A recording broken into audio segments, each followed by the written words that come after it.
पहले वीडियो में हमने देखा था निरक्षीय स्थिति में विद्युत द्विध्रुव के कारण किसी बिंदु पर विद्युत क्षेत्र की तीव्रता का व्यंजक ज्ञात करना। आज की इस वीडियो में हम पढ़ने वाले हैं एक समान विद्युत क्षेत्र में विद्युत द्विध्रुव पर बल आघूर्ण, torque on an electric dipole in a uniform electric field. तो चलिए शुरू करते हैं आज का हमारा टॉपिक, एक समान विद्युत क्षेत्र में विद्युत द्विध्रुव पर बल आघूर्ण। एक समान विद्युत क्षेत्र से तात्पर्य ऐसे विद्युत क्षेत्र से है जिसके प्रत्येक बिंदु पर विद्युत क्षेत्र की तीव्रता का मान एक समान होता है। और एक समान विद्युत क्षेत्र को हम समांतर तीर की दिशा रेखाओं से प्रदर्शित करते हैं इस तरह से। तो ये हमने एक समान विद्युत क्षेत्र E लिया है जिसपे हमने एक विद्युत द्विध्रुव A B लिया है जो ऋण Q और धन Q आवेशों से मिलकर बना है तथा इस एक समान विद्युत क्षेत्र से थीटा कोण बनाते हुए रखा गया है। तो एक समान विद्युत क्षेत्र से तात्पर्य ऐसे विद्युत क्षेत्र से है जिसके प्रत्येक बिंदु पर विद्युत क्षेत्र की तीव्रता एक समान होती है। तो ऐसा हमने एक समान विद्युत क्षेत्र E लिया है जिस पर एक विद्युत द्विध्रुव जो कि धन Q आवेश और ऋण Q आवेश से मिलकर बना है जिसके बीच की दूरी 2L है। इस विद्युत क्षेत्र E से थीटा कोण बनाते हुए रखा गया है। तब यह विद्युत क्षेत्र E के कारण इस आवेश पर एक बल कार्य करने लगता है। जब हम विद्युत क्षेत्र की तीव्रता पढ़ रहे थे तो उस समय मैंने आपको बताया था कि विद्युत क्षेत्र की तीव्रता E बराबर होता है F/Q, Q नॉट लिया था। तो जब हम इस आवेश पे लगने वाला बल निकालेंगे यानी कि इस F का मान निकालेंगे तो इन दोनों का मल्टीप्लाई कर देंगे तो इस आवेश पे लगने वाला जो बल होगा F वो क्या हो जाएगा, F equals to Q not into E, F equals to Q not E। इसी फॉर्मूले से यहाँ पे हमने जो विद्युत द्विध्रुव AB लिया है ये भी धन Q और ऋण Q आवेशों से मिलकर बना है।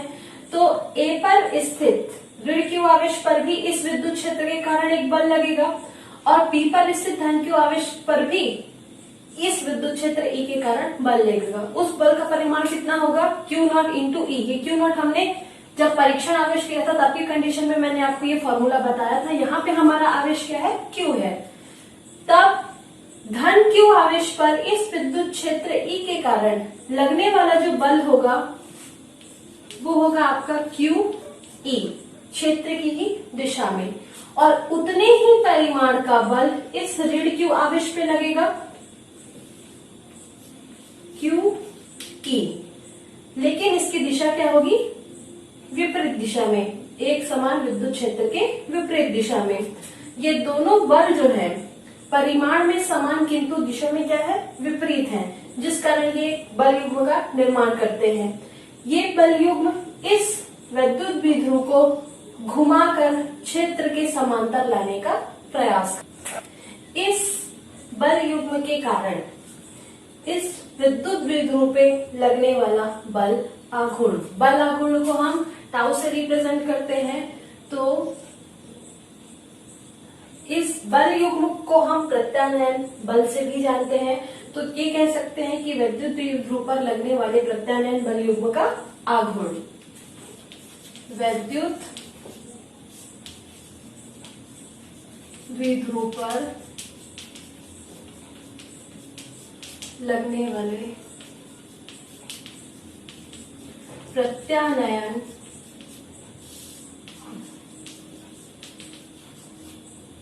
बल युग्म का आघूर्ण, बल युग्म के आघूर्ण को हम टाउ से रिप्रेजेंट करते हैं। टाउ मतलब होता है टॉर्क। तो इस बल युग्म का आघूर्ण जो होगा इन दोनों में से कोई एक बल, यहाँ पे हमने ले लिया कोई एक बल, गुणित इन दोनों बलों के बीच की लंबवत दूरी। अब इन दोनों बलों की लंबवत दूरी निकालेंगे हम यहाँ पे देख सकते हैं ये जो बल है इसकी दिशा इस विद्युत क्षेत्र की दिशा के समांतर तथा उसी की दिशा में ही है, किंतु इस बल की जो दिशा है विद्युत क्षेत्र की दिशा की विपरीत दिशा में है। दोनों बल परिमाण में तो बराबर है किंतु दिशा में विपरीत है। तो यहाँ पे हम इनकी लंबवत दूरी ज्ञात करने के लिए यहां से हमने एक लंब खींचा, इसे हमने नाम दे दिया, ये हमने बिंदु लिया है C। अब इस बल और इस बल की लंबवत दूरी यहाँ पे आप देख सकते हैं, ये क्या है आपका BC। अगर हम इस बल की रेखा को हम पीछे की ओर बढ़ाएं और इसे इधर बढ़ा लें तो ये दो समांतर रेखाएं हो गई। समांतर रेखाओं के बीच की लंबवत दूरी अगर हम यहाँ पे देखें तो ये शो हो रहा है B और C। तो विद्युत द्विध्रुव पर लगने वाला प्रत्यानयन बल युग्म का आघूर्ण क्या होगा, टाउ बराबर दोनों में से कोई एक बल और दोनों बलों के बीच की लंबवत दूरी, दोनों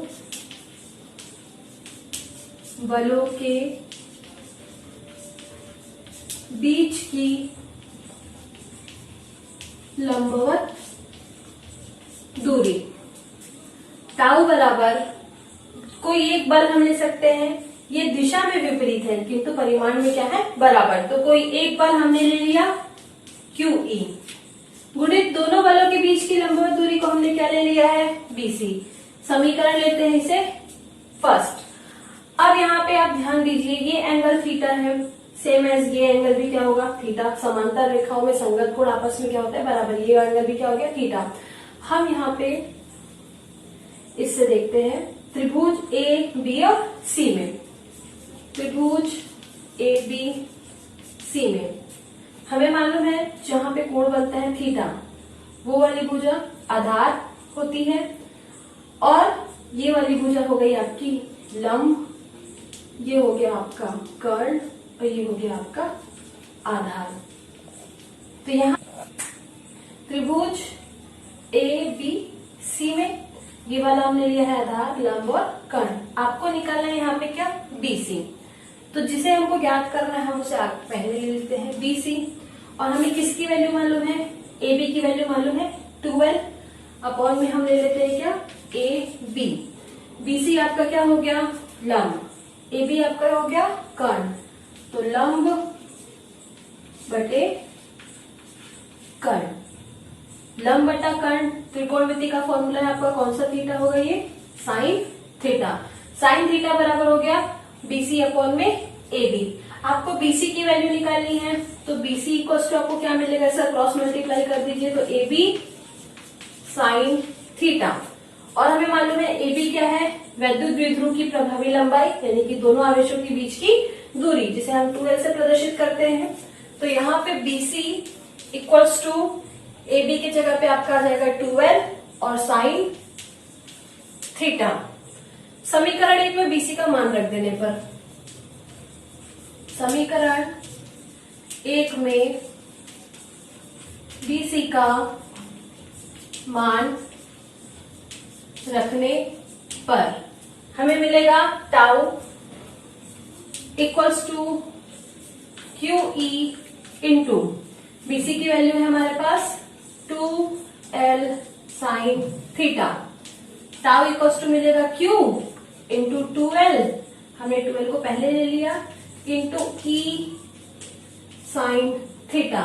हमें मालूम है Q इंटू 2L क्या होता है, tau equals to P, P वैद्युत द्विध्रुव आघूर्ण, E साइन थीटा। इसे लेते हैं इक्वेशन सेकेंड। ये है हमारा टाउ बराबर PE साइन थीटा, यानी कि एक समान विद्युत क्षेत्र में लगने वाले बल आघूर्ण का व्यंजक। सदिश के रूप में अगर हम लिखना चाहें तो सदिश रूप में tau equals to vector P into vector E। यहां पे हम देखते हैं विशेष स्थिति, विशेष स्थिति इक्वेशन 2 यानी कि समीकरण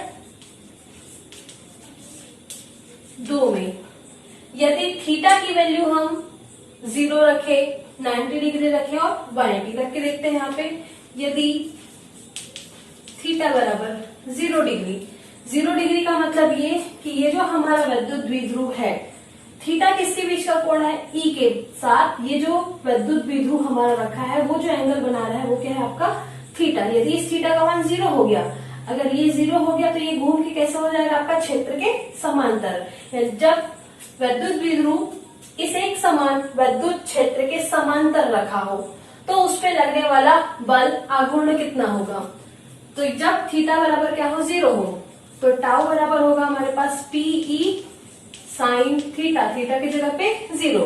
साइन 0 की वैल्यू 0 होती है तो 0 से मल्टीप्लाई करेंगे तो ये हमारा आ जाएगा tau equals to PE into 0 equals to 0। यानी कि जब हमारा विद्युत द्विध्रुव विद्युत क्षेत्र के समांतर रखा हो तो उस समय उस पर कोई भी बल आघूर्ण कार्य नहीं करेगा। दूसरी कंडीशन लेते हैं हम। हमारी दूसरी कंडीशन में है यदि थीटा इक्वल्स टू 90 डिग्री हो। 90 डिग्री यहाँ पे देखिए, ये जो थीटा है, अगर ये थीटा इस क्षेत्र से 90 डिग्री बनाए, मतलब ये सीधे 90 पे आ जाए, कुछ इस तरह से, ऐसा क्षेत्र से बनने वाला एंगल कितना होना चाहिए? 90। यानी कि जब विद्युत द्विध्रुव इस एक समान विद्युत क्षेत्र के लंबवत स्थित हो तब उस पर लगने वाला बल आघूर्ण टाउ बराबर हो जाएगा पीई साइन 90। साइन 90 की वैल्यू होती है 1, यानी कि टाउ इक्वल्स टू हो जाएगा पीई। तो जब हमारा विद्युत द्विध्रुव इस विद्युत क्षेत्र से 90 अंश का कोण बनाते हुए रखा हो या फिर विद्युत क्षेत्र के लंबवत स्थित हो, उस समय उस विद्युत द्विध्रुव पे लगने वाला बल आघूर्ण होगा टाउ बराबर पीई, जो कि सबसे अधिकतम होता है। यानी कि जब हमारा विद्युत द्विध्रुव विद्युत क्षेत्र के लंबवत रखा होता है उस समय उस पर अधिकतम बल आघूर्ण लगता है।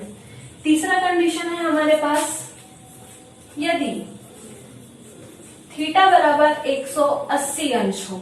180 अंश मतलब पहले हमारा जब हमने फर्स्ट कंडीशन रखा था तो उसपे हमारा जो विद्युत द्विध्रुव था वो इस तरह से रखा हुआ था। इस तरह से मतलब ये हमारा विद्युत द्विध्रुव AB है, ये क्षेत्र के समांतर रखा हुआ है, यानी कि थीटा बराबर 0 डिग्री पे। आपकी कंडीशन में 90 डिग्री पे हमने जब लिया है तो 90 डिग्री पे हमारा विद्युत द्विध्रुव इस क्षेत्र के लंबवत, यानी कि कुछ इस तरह के कंडीशन में 90 डिग्री बनाते हुए रखा है। थर्ड जो हमने लिया है थीटा इक्वल्स टू 180 डिग्री, इसमें विद्युत क्षेत्र की विद्युत द्विध्रुव की दिशा बदल जाती है, यानी कि इधर आ जाएगा B और यहाँ आ जाएगा आपका A। उस कंडीशन पे लगने वाला बल आघूर्ण हमें निकालना है। तो यहाँ पे tau equals to PE sine 180 अंश पे, इसकी वैल्यू भी क्या होती है 0, तो टाउ बराबर मिलेगा हमको पीई इंटू 0, तो टाउ बराबर मिल जाएगा हमको क्या 0। अब हमारा अगला टॉपिक है एक समान विद्युत क्षेत्र में विद्युत द्विध्रुव को घुमाने में किया गया कार्य तथा स्थितिज ऊर्जा। इसके पहले जो हमने पढ़ा है उसी से ही रिलेटेड है ये भी। इससे पहले हमने देखा था विद्युत द्विध्रुव पर लगने वाला बल आघूर्ण जब वो एक समान विद्युत क्षेत्र में थीटा कोण बनाते हुए रखा गया हो। यहाँ पे हमने फिर से एक समान विद्युत क्षेत्र क्या ले लिया है, E ले लिया है। इस पर हमने एक विद्युत द्विध्रुव AB लिया है जो ऋण Q और धन Q आवेशों से मिलकर बना है, जिसके बीच की जो दूरी है वो 2L है, तथा इस विद्युत द्विध्रुव पे लगने वाला हमें मालूम था प्रत्यानयन बल युग्म QE और QE था। तो विद्युत द्विध्रुव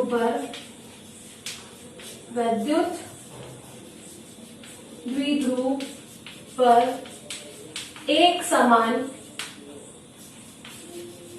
विद्युत क्षेत्र में लगने वाला बल आघूर्ण बराबर पीई साइन थीटा, ये हमने पढ़ा था। समीकरण लेते हैं इसे 1।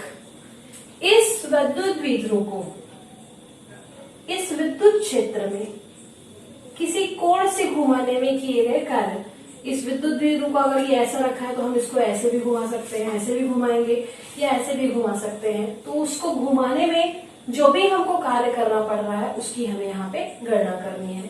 तो इस एक समान विद्युत क्षेत्र में इस विद्युत द्विध्रुव को पहले हम अल्प कोण से घुमाते हैं। ये जो विद्युत द्विध्रुव है इस क्षेत्र से कितना कोण बनाते हुए रखा गया है, थीटा। विद्युत द्विध्रुव को एक समान विद्युत क्षेत्र में डी थीटा, जो कि एक अल्प कोण है, अल्प कोण डी थीटा से घुमाने में किया गया कार्य। जब हम विद्युत द्विध्रुव को, ये आपका थीटा कोण बनाते हुए रखा गया है, इसे हम थोड़ा सा और घुमाएं, मतलब थोड़ा सा कहें तो बिल्कुल थोड़ा सा, जिसे हमने यहाँ पे डी थीटा का नाम दे दिया। तो जब हम किसी वस्तु को उठाते हैं और उठा के जब एक जगह से दूसरी जगह लेके जाते हैं, अगर हम उसे कम दूरी तक लेके जाए तो हमें कम दूरी तय करनी पड़ेगी। अगर हम उस वस्तु को उठा के ज्यादा दूरी तक लेके जाए तो हमें ज्यादा दूरी तय करनी पड़ेगी, यानी कि ज्यादा कार्य करना पड़ेगा।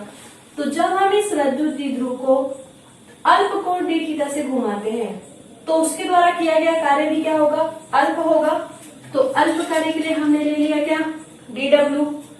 डी डब्ल्यू बराबर होगा टाउ इंटू डी थीटा।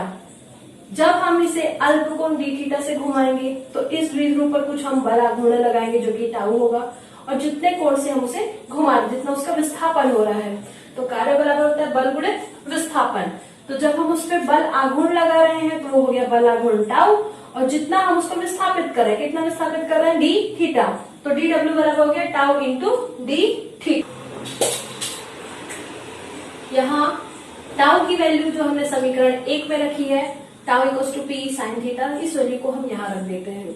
तो हमें मिलेगा d W equals to PE sine theta into d theta. बच्चों ये तब का कार्य है जब हम इस द्विध्रुव को अल्प कोण से घुमाते हैं। अल्प कोण यानी कि डी थीटा तक विस्थापित करते हैं। जितना हम कम विस्थापित करेंगे हमको उतना ही कम कार्य करना पड़ेगा। यदि हम इस द्विध्रुव को थीटा कोण से विस्थापित कर दे, थीटा में आप कोई भी कोण ले सकते हैं, कुछ भी हो सकता है, 90 अंश, 80, 180 अंश, कुछ भी। तो जब हम इस विद्युत द्विध्रुव को थीटा कोण से विस्थापित करते हैं तो उसके द्वारा किया गया कार्य, विद्युत द्विध्रुव को थीटा कोण से विस्थापित करने में किया गया कार्य। किए गए कार्य को हम लेते हैं W। W इक्वल्स टू होगा इंटीग्रेशन, समाकलन किसका, डी डब्ल्यू का। पहले हमने छोटा सा भाग का निकाला कि छोटे से दूरी तक विस्थापित करने में कितना कार्य करना पड़ता है, फिर हम समाकलन के द्वारा जितना हम चाहें थीटा तक विस्थापित करने में किए गए कार्य की गणना के लिए W बराबर हो जाएगा इंटीग्रेशन डी डब्ल्यू, कहां से कहां तक, 0 से थीटा तक, मतलब 0 से जहां तक हम विस्थापित करना चाहे वो कोण, तो 0 से थीटा तक विस्थापित करने में किया गया कार्य हो गया W। W बराबर इंटीग्रेशन कहां से कहां, 0 टू थीटा डी डब्ल्यू। इसे ले लेते हैं इक्वेशन सेकेंड। इक्वेशन सेकेंड से हम डी डब्ल्यू की वैल्यू यहाँ पे रख देंगे।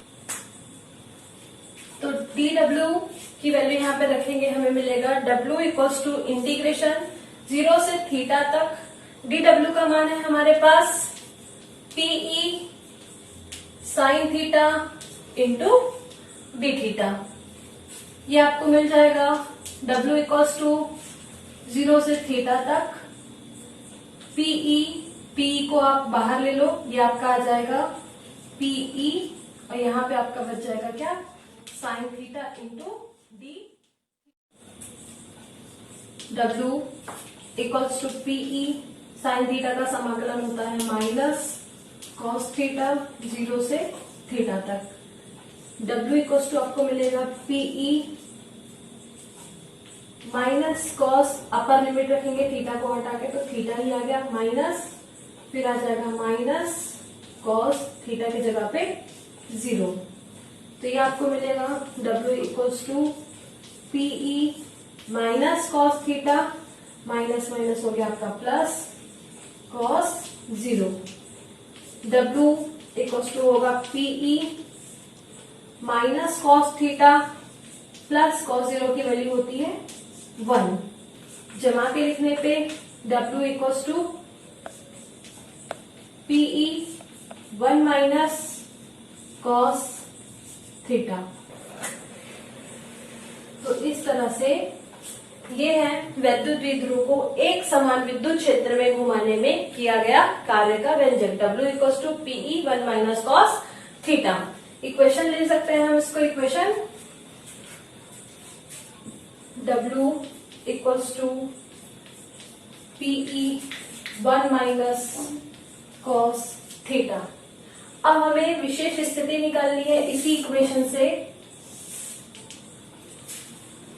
विशेष स्थिति में पहला कंडीशन जब थीटा बराबर हम क्या ले लें 0, यानी कि जब हमारा वैद्युत द्विध्रुव क्षेत्र के समांतर रखा हो।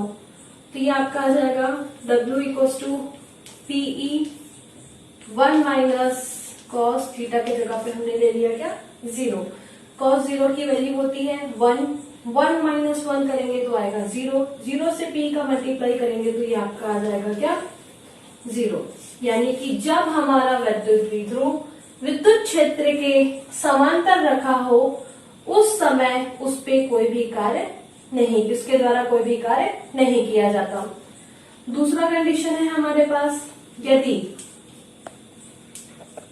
थीटा बराबर 90 अंश हो, जब थीटा बराबर क्या हो 90, जब हमारा वैद्युत द्विध्रुव विद्युत क्षेत्र के लंबवत रखा हो तब उसके द्वारा किया गया कार्य W बराबर PE 1 माइनस कॉस 90।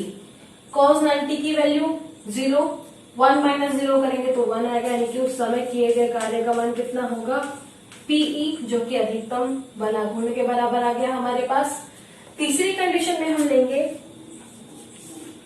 जब थीटा बराबर 180 अंश हो, तो W बराबर होगा हमारे पास PE 1 माइनस कॉस 180 अंश। 180 का मान होता है -1, तो W बराबर होगा PE 1 माइनस, इसकी वैल्यू भी आ गई आपके पास -1, तो W इक्वल्स टू होगा PE 1 प्लस 1, 1 प्लस 1, तो ये आपका आ जाएगा 2PE।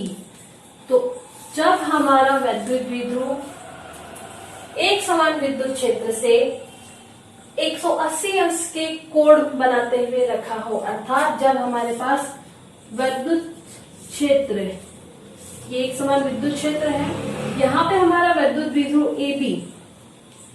AB ये आपका क्षेत्र के समांतर रखा है, मतलब यहाँ पे ये थीटा बराबर हो गया आपके पास क्या 0 डिग्री। जब हमारा वैद्युत द्विध्रुव इस विद्युत क्षेत्र से इस तरह से रखा हो AB, यानी कि 90 डिग्री पे, यहाँ पे एंगल कितना बन रहा है 90, यानी कि लंबवत। और जब हमारा वैद्युत द्विध्रुव कुछ इस तरह से रखा हो अपोजिट, ये आपका AB है, ये आपका BA, यहाँ पे थीटा इक्वल्स टू क्या हो गया आपके पास 180 अंश। उस कंडीशन में वैद्युत द्विध्रुव के द्वारा किया गया कार्य W बराबर 2P।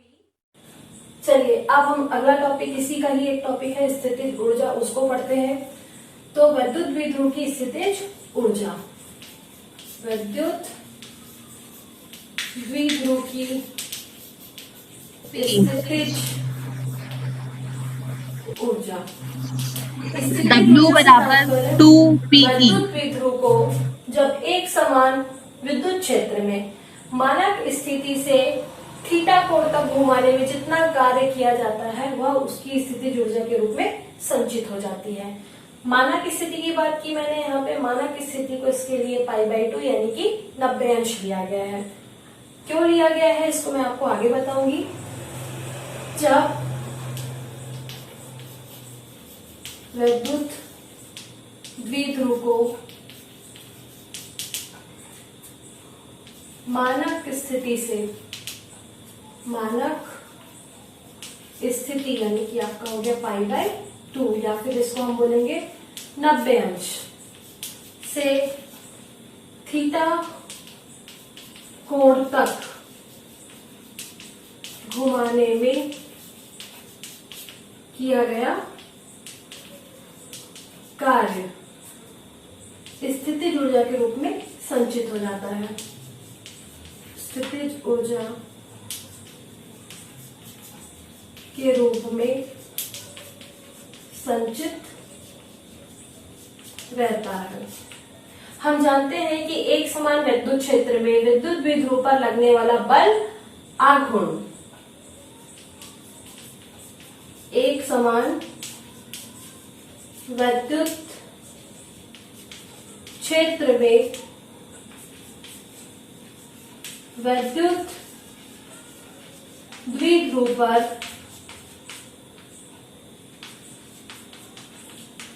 लगने वाला बल आघूर्ण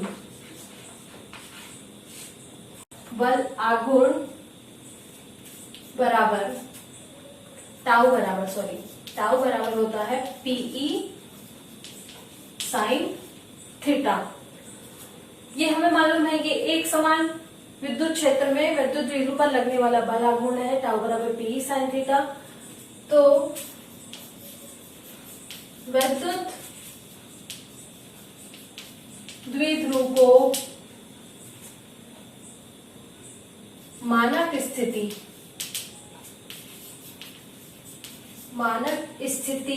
यानी कि π/2 से थीटा कोण तक घुमाने में किया गया कार्य W बराबर हो जाएगा इंटीग्रेशन, मानक स्थिति हमने दिया π/2 से थीटा तक, टाउ इंटू डी थीटा। तो W इक्वल्स टू मिलेगा आपको, मानक स्थिति है π/2 से थीटा तक, टाउ की वैल्यू है हमारे पास Pe sign theta into d theta. W बराबर मिलेगा Pe इंटीग्रेशन फ्रॉम π/2 से theta sine theta D theta. W बराबर Pe, हमने देखा था साइन थीटा का जो समाकलन होता है वो होता है माइनस कॉस थीटा π/2 से थीटा तक। तो W बराबर मिलेगा हमें Pe माइनस अपर लिमिट रखेंगे कॉस थीटा, फिर आएगा माइनस और ये आपका आ जाएगा minus cos π/2। W equals to मिलेगा आपको Pe minus cos theta plus cos π/2।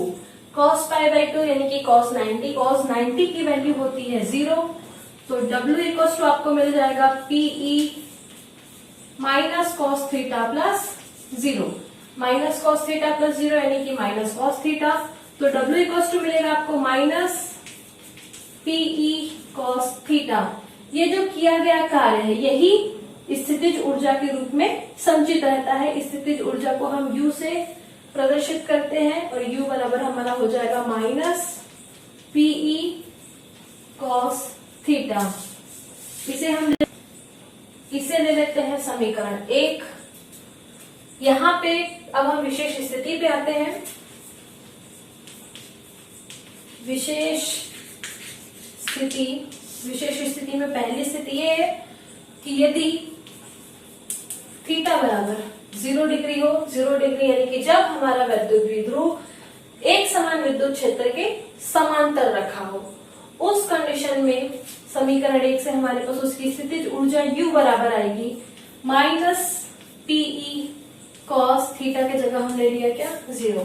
Cos 0 का मान होता है 1, तो u बराबर कितना आ गया माइनस पीई। तो जब हमारा विद्युत द्विध्रुव विद्युत क्षेत्र के समांतर यानी कि थीटा बराबर 0 डिग्री के कोण पे रखा हो तो उस पर जो स्थितिज ऊर्जा का मान होगा वो u बराबर माइनस पी होगा। दूसरी कंडीशन में हम आते हैं, यदि थीटा बराबर π/2 या 90 डिग्री हो, जब हमारा विद्युत द्विध्रुव एक समान विद्युत क्षेत्र से π/2 या 90 अंश कोण बनाते हुए रखा हो या एक समान विद्युत क्षेत्र के लंबवत स्थित हो, तब u बराबर माइनस पीई कॉस थीटा की जगह पे π/2। कॉस 90 की वैल्यू हमें मालूम है 0 होती है, तो u equals to PE cos 90 की वैल्यू 0, तो u इक्वल्स टू क्या हो गया आपके पास 0। जब हमारा विद्युत द्विध्रुव एक समान विद्युत क्षेत्र के लंबवत स्थित होता है तो उस समय उसकी स्थिति ऊर्जा का मान क्या होता है 0 होता है, और यही कारण है कि मानक स्थिति को π/2 लिया गया है।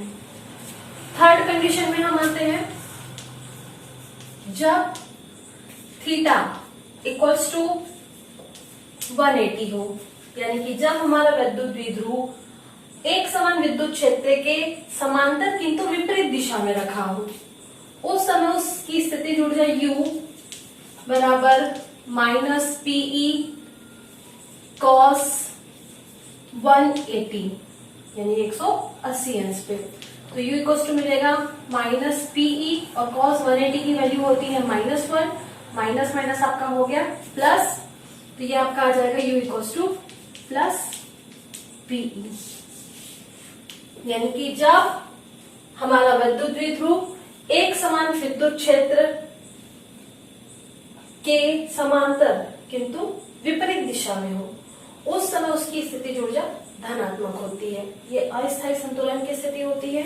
और जब हमारा विद्युत द्विध्रुव थीटा बराबर 0 यानी कि जब एक समान विद्युत क्षेत्र के समांतर और उसी की ही दिशा में स्थित हो, उस समय उसकी स्थितिज ऊर्जा ऋणात्मक होती है और यह स्थायी संतुलन की स्थिति होता है। और जब 90 डिग्री के कंडीशन में आता है तो उसकी स्थितिज ऊर्जा 0 होती है और इसे मानक स्थिति माना गया है। तो इस तरह से हमारा आज का वीडियो हमने देखा, इसमें हमने पढ़ा कि विद्युत द्विध्रुव को एक समान विद्युत क्षेत्र में घुमाने में किया गया कार्य, उस पर लगने वाला बल आघूर्ण और उसकी स्थितिज ऊर्जा। आपके जो भी डाउट्स हैं वो आप हमें हमारे कमेंट बॉक्स में लिख सकते हैं, हम आपका सॉल्यूशन करेंगे। और हमारी इस वीडियो को देखते रहें, आशा करती हूँ आप समझेंगे इसको आगे भी। धन्यवाद।